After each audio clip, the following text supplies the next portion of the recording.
Kalau kamu datang ke Valencia hanya untuk berfoto di depan bangunan ini, kamu hanya mendengar setengah dari ceritanya.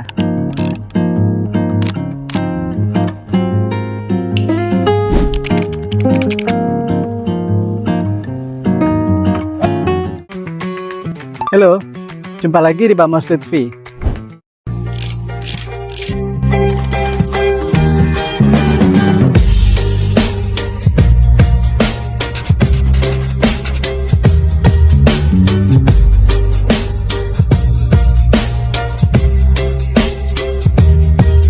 Di dalam bangunan yang megah ini tersimpan salah satu benda yang sangat kontroversial dalam sejarah Kristen.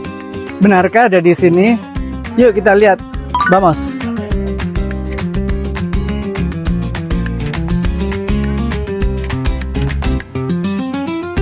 Ini adalah maket dari Valencia Cathedral yang terbuat dari perunggu.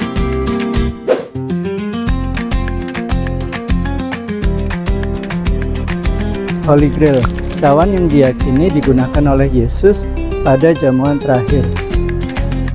Dalam bahasa Spanyolnya, Santo Cáliz, yang artinya Holy Grail atau cawan suci, yang digunakan oleh Yesus atau Nabi Isa pada saat perjamuan terakhir. Poster ini bercerita tentang sejarah perjalanan Holy Grail dari kota Yerusalem, Roma, Huesca, Saragossa, hingga menetap di kota Valencia dari tahun 1437. Sangat menarik ya guys ceritanya.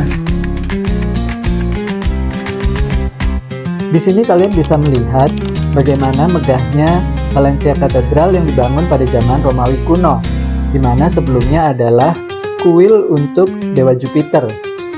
Pada abad ke-6, fungsinya berubah menjadi gereja Kristen. Kemudian pada saat Valencia di bawah kekuasaan Muslim, bangunan ini menjadi masjid. Arsitekturnya sendiri bergaya Gothic style, tapi renovasi dan pelestariannya terjadi di beberapa era, dari zaman Romanes hingga Barok. Ini merupakan kompleks dari Valencia Cathedral. Aku amazed banget dengan pintu ini guys, bergaya French Gothic dan diberi nama Apostle Gate. Dinamai demikian karena terdapat 12 patung pengikut Yesus atau Rasul.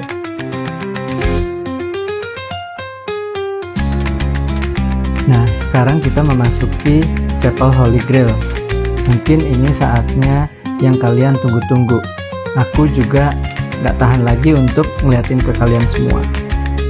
Chapel Holy Grail atau disebut Capilla del Santo Cáliz adalah salah satu ruangan paling bersejarah di Valencia Cathedral. Chapel ini awalnya bukan dibangun untuk menyimpan Holy Grail. Dibangun pada abad ke-15 sebagai ruang rapat para pemimpin gereja untuk mengambil keputusan penting dan mengelola kehidupan katedral. Holy Grail dibawa oleh Santo Petrus pada tahun 258 sebelum Masehi. Selama berabad-abad, cawan tersebut disembunyikan di berbagai biara di wilayah Aragon untuk dilindungi.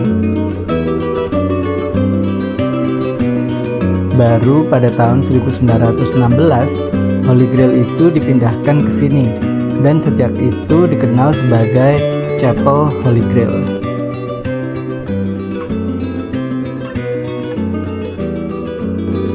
Jadi memang katedral ini sangat unik sekali guys.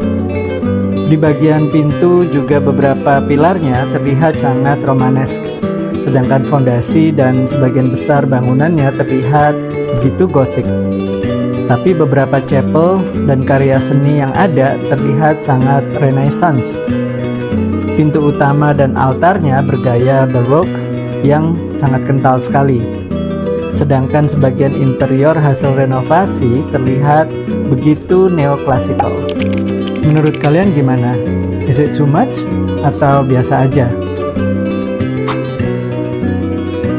Sekarang aku akan ajak kalian masuk ke dalam museum yang ada di katedral ini, di mana banyak sekali menyimpan hasil karya seni, juga artefak-artefak di dalam katedral ini pada saat ditemukan. Dari mulai patung-patung bergaya gotik, beberapa prasasti, hingga lambang-lambang dari kerajaan di zaman Romawi kuno.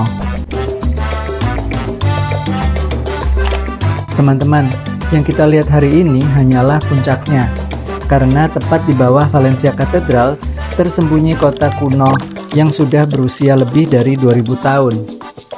Kawasan tempat berdirinya katedral sekarang itu dulunya merupakan pusat kota Valentia, koloni Romawi yang didirikan pada tahun 138 sebelum Masehi.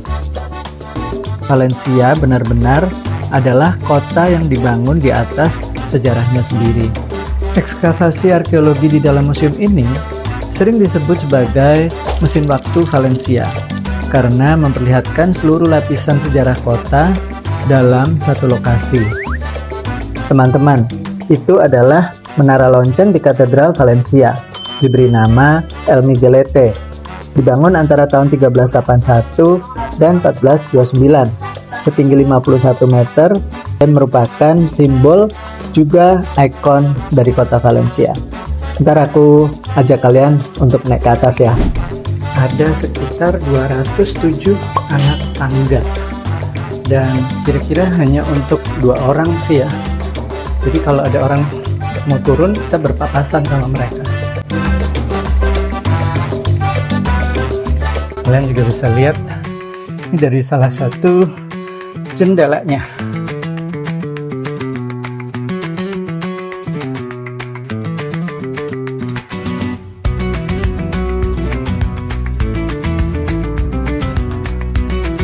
Nah, ini poros dari anak tangganya.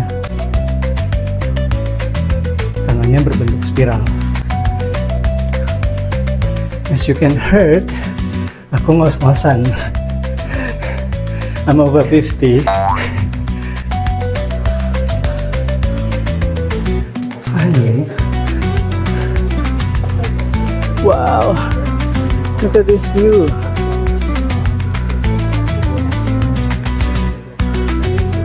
Ini the whole kota Valencia, guys.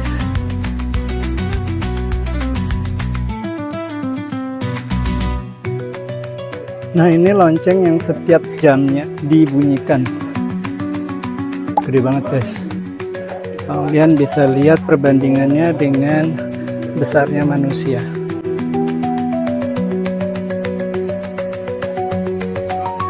Jadi sebelum kita turun masuk ke dalam sini, itu lampunya nyala hijau atau merah. Kalau hijau berarti aman untuk kita turun. Kalau merah berarti ada orang yang akan naik.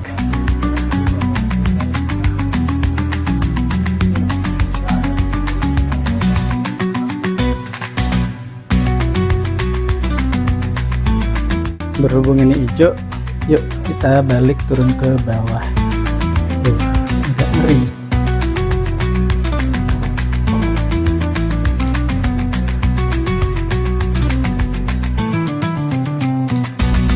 Dari Menara Miguelete hingga Holy Grail, Valencia Katedral mengingatkan kita bahwa sejarah tidak hanya dibaca, tapi dikunjungi. Terima kasih sudah menemani saya. Sampai jumpa di petualangan berikutnya. Ciao.